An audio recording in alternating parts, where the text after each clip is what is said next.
ازيكم حبايبي؟ هنعمل مع بعض النهاردة كارديجان للأطفال.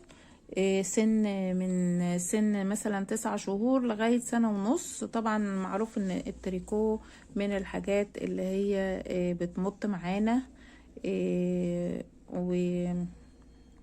وممكن يستخدم لكذا مرحلة في السن. هنبتدي مع بعض، بس لو اول مرة تشوفوني انا هايدي مكرم من قناة دودو فور تريكو اند كروشيه. يا ريت تتابعوني وتعملوا لي لايك وكومنت وتشتركوا في القناة. يا ريت كمان تشرفوني على الجروب لمتابعة الاعمال والشغل الجديد. اول حاجة هنبتدي بيها الظهر.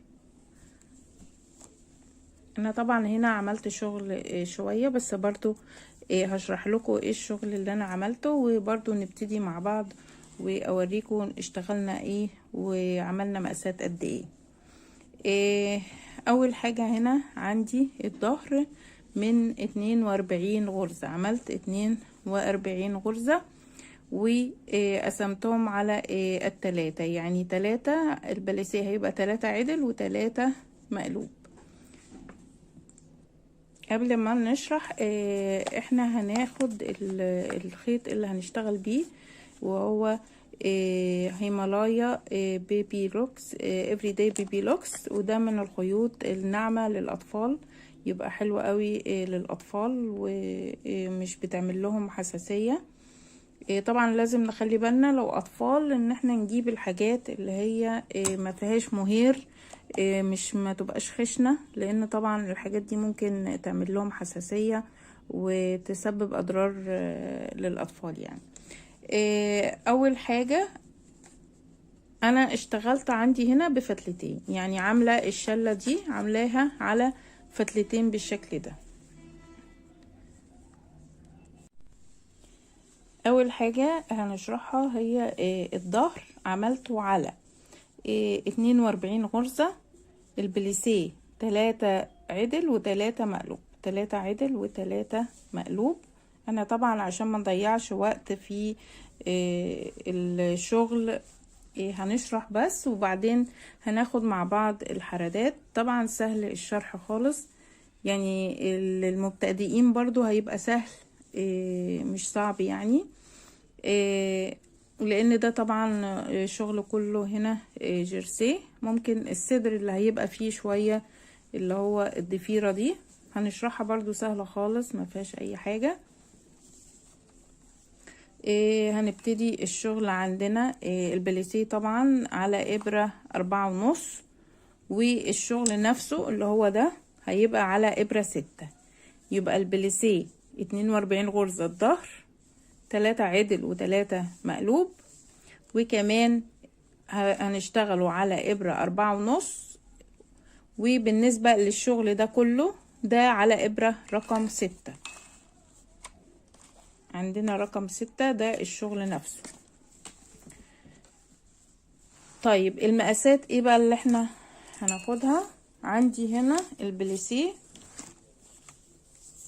انا عاملاه هنا 10 سطور طبعا بابرة 4.5، والبليسيه طوله 4، يبقى البليسيه 4 وكشغل واخد 10 سطور. طيب الطول لغاية ما هنقف لغاية الحردة نقيسه برضو، هو ازيد من الشبر شوية، بس طبعا لسه الحردة لما نعملها هتاخد طول شوية.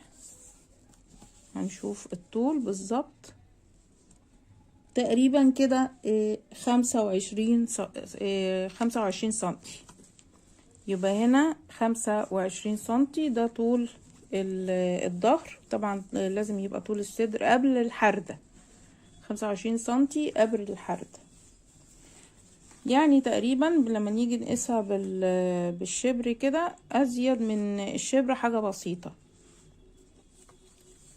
ده بالنسبة طبعا للسن الصغير ده مش عايزين نزود، وهو يعتبر كمان طويل لان لسه في بليسيه سوري في لسه الحردة، الشغل اللي بيبقى فوق في الحردة. احنا عاملين هنا الحردة اهو، ده بتاع جزء الصدر، وهنشرح برضو الصدر عاملينه ازاي. طبعا ده هيبقى بحردة، الكارديجان ده هيبقى بحردة، وكمان هيبقى بالكابشو بتاعه، ليه كابشو اللي هو اللي بيبقى متصل بالبلوفر، وهيبقى مفتوح بزراير. يبقى هنعيد تاني الشرح الظهر، ونبتدي في الحردة بتاعة الظهر. يبقى البليسيه نعيد تاني 4 سنتي، طوله 4 سنتي، وعدد السطور 10 تسطر. وهنا بالنسبة للطول نفسه 25 سنتي.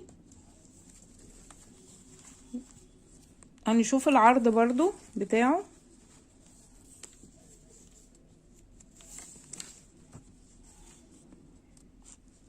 العرض هنا حوالي 26 او 27 سنتي، 27 سنتي.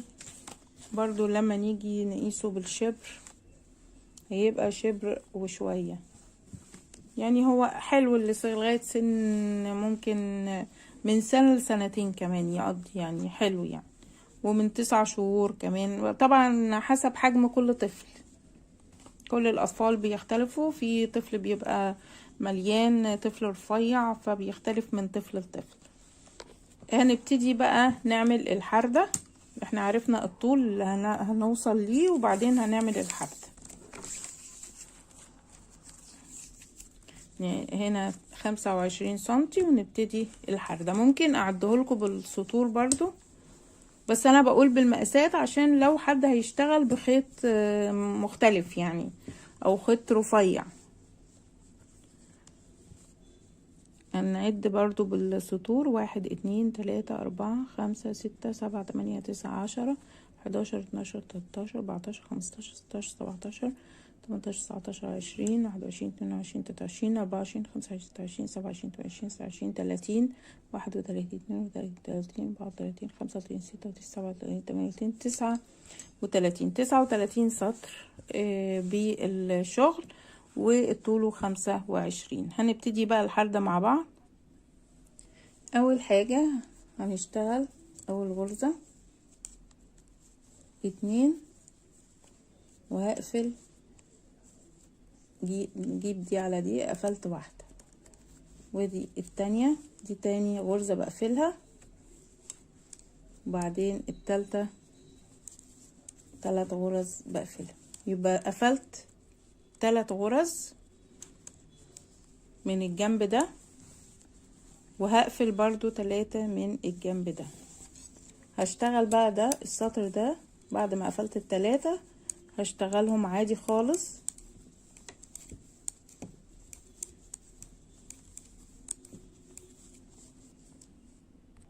كده خلصت اخر السطر. هقلب بقى الشغل الناحية التانية بالشكل ده، واقفل برضو من الجهة دي 3. هسحب اول واحدة، وبعدين هشتغل التانية، وبعدين هقفل دي، هجيب دي على دي، بعدين اشتغل واحدة واعدي دي من دي كده، وكده يبقى قفلت 3 غرز برضو. يبقى هنا قفلت 3 من هنا، و3 من ناحية دي. هشتغل برضو ده زي ما انا شايفة الشغل قدامي هنا مقلوب. طبعا دي غرزة الجرسيه، سطر عدل وسطر مقلوب، ما فيهاش اي حاجة خالص. هكمل السطر للاخر وارجع لكم تاني. رجعت تاني بقى، خلصت السطر اللي هو من الناحية المقلوبة. هقلب تاني على الوش العدل كده بالشكل ده، واقفل غرزتين. يبقى قفلت 3 وبعدين 2، هقفل ادي 1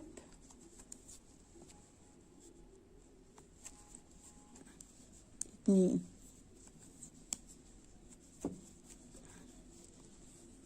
وبعدين هشتغل تاني لغاية اخر السطر. هقفل بقى تاني برضو من الناحية ولا على المقلوب، هقفل 2 غرزتين برضو زي ما قفلت من الناحية التانية ومن ولا على الوش. ادي 1 2. وهكمل شغلي عادي. المقلوب كله كده مقلوب، سطر عدل وسطر مقلوب. هنا هنكتفي خلاص بالتنقيص كده. عملت 3 و2، او ممكن ناخد 1 برضو هنا 1، بس انا برضو ببص للعدد المتبقي، لان هيبقى فيه هناخد 9 نقفلهم من هنا و9 نقفلهم، وهيتبقى هنا 13 في النص بتاعة البلوفر او الكارديجان بتاع الظهر، اللي هو بتاع الرقبة، يعني الرقبة من ورا. كده كفاية قوي. طبعا في الصدر دايما حردة الصدر بتبقى ازيد شوية من حردة الظهر. يعني مثلا انا عندي هنا في الصدر قفلت 3 2 1، يبقى الظهر هنقفل 3 2 بس، كفاية قوي. اولا لان هي الابر عندي تخينة او سميكة، والخيط يعتبر برضو سميك لانه فتلتين، وعدد الغرز قليل، فاخلي بالي دايما من حتة الغرز اللي قدامي، ودايما ابقى حاطة في قدام عيني ان في عدد غرز انا مرتبطة ان انا اقسمه جزء للحردة وجزء للكتاف وجزء للرقبة. فانا يا دوبك كده عليه حلو قوي الحردة، على انه الطفلة صغيرة، فيا دوبك كده حردة الظهر. هنبتدي نشتغل بقى عادي خالص، سطر عدل وسطر مقلوب، لغاية ما نوصل للحردة بتاعة الرقبة من ورا او القفا، يعني بتاع البلوفر. هبتدي اشتغل سطر عدل سطر مقلوب وارجع لكم تاني. كده خلصت الحردة بتاعة الظهر. عملنا من اول هنا، حسبت من اول هنا اول السطر هنا لغاية فوق عملوا 20 سطر، وبالسنتي 9 سنتي. لما نيجي نحسبهم كده هنلاقيهم 9 سنتي بالظبط. يبقى الحردة بتاعة الظهر عملت 20 سطر و9 سنتي. هنبتدي بقى نعمل الحردة بتاعة الكتف. هنقسمهم، هناخد 9 غرز من هنا، الكتف هيبقى 9 غرز، وهنا 9 غرز، وهيتبقى العدد اللي هيتبقى في النص ده هيكون بتاع الجزء بتاع الرقبة بتاع الظهر. هقفل اول 3، اول واحدة سحبتها، بعدين هقفل ادي 1 2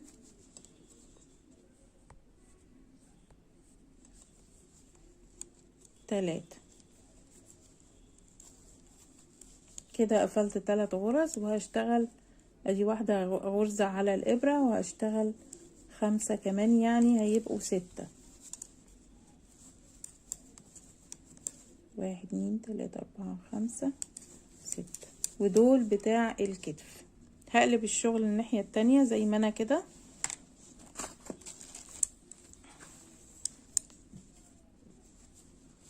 وهبتدي اشتغل عادي خالص، مش هحرد من هنا.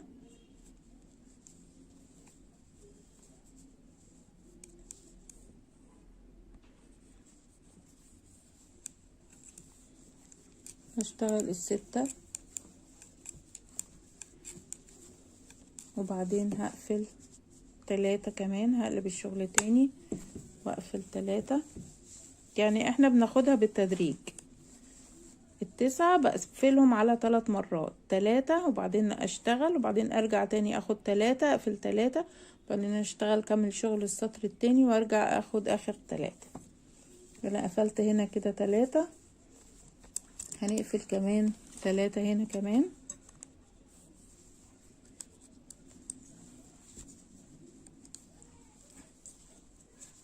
ادي 1 2 كده 3، ونقلب الشغل تاني، اشتغل سوري 3 كمان كده 3 عندي هنا اهو.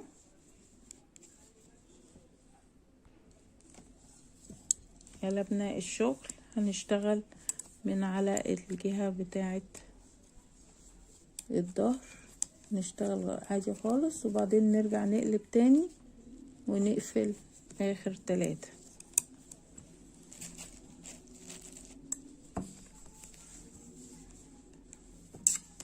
يبقى كده خدنا بالتدريج 3 3 3.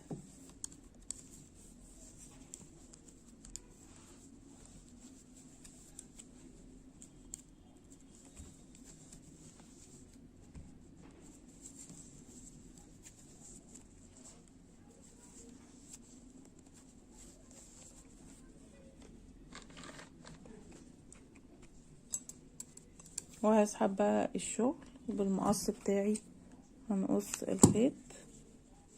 طبعا لازم اسيب فتلة طويلة شوية كده علشان لما نيجي نخيط الفتل ما تبقاش يعني ما نقصش الفتلة على الاخر. بعد كده كل ده بنخيط. بعد كده يبقى انا قفلت اول كتف، هبتدي بعد كده اقفل الجزء بتاع الرقبة. هسيب هنا من هنا 9 زي ما انا قفلت هنا، هسيب 9، 1 2 3 4 5 6 7 8 9. يبقى انا هقفل الجزء ده كله، 1 2 1 2 3 4 5 6 7 8 9 10 11 12. 1 2 3 4 5 6 7 8 9. يبقى انا هقفل في النص 12 غرزة. هربط اول طرف الخيط الاول، ندخل الخيط كده ونربطه الاول، وهبتدي نقفل بقى ال 12 غرزة اللي هنا دول، نقفلهم كلهم.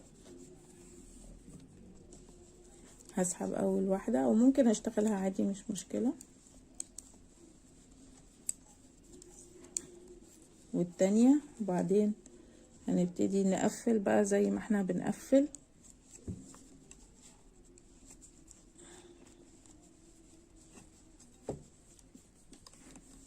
هبتدي اقفل كل الغرز،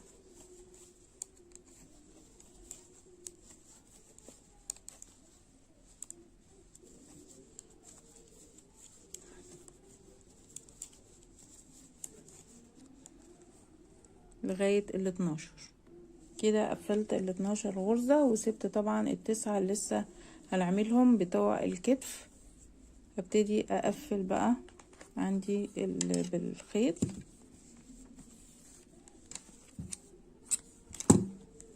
نقفل كده الغرز بتاعتنا، ننهي الشغل. يعني كده خلصنا الحردة بتاعت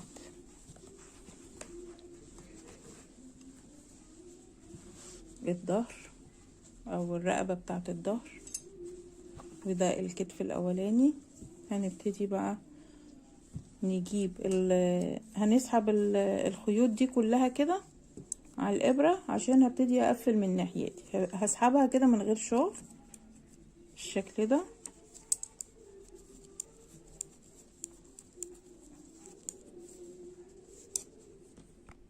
وابتدي بقى اقلب عندي الشغل عشان ابتدي اقفل من الناحية دي، من طرف. دايما بنقفل من عند الطرف، الكتف من عند الطرف كده. الحردة بتاعت الرقبة باينة بتاعت الظهر. هبتدي برضو اربط الخيط عندي،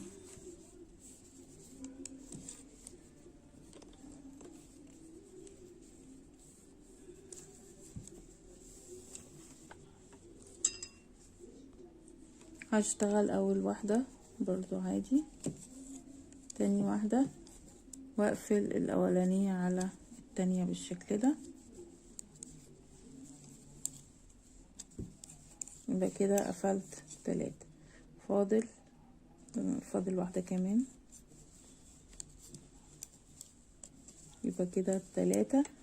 عندي 5 هنا على الإبرة التانية وواحدة على دي. هبتدي بقى اشتغل ال6 برضو تاني زي ما عملنا بقى في الكتف الاولاني. عشان ما اطولش عليكم، قفلنا 3 وبعدين بنرجع نشتغل لغاية السطر ونرجع تاني نقفل 3 نشتغل السطر ونرجع لما نيجي عند اول طرف من هنا نقفل كمان 3 بالتدريج كده. خلاص خلصنا كده الظهر بالحردة بتاعته.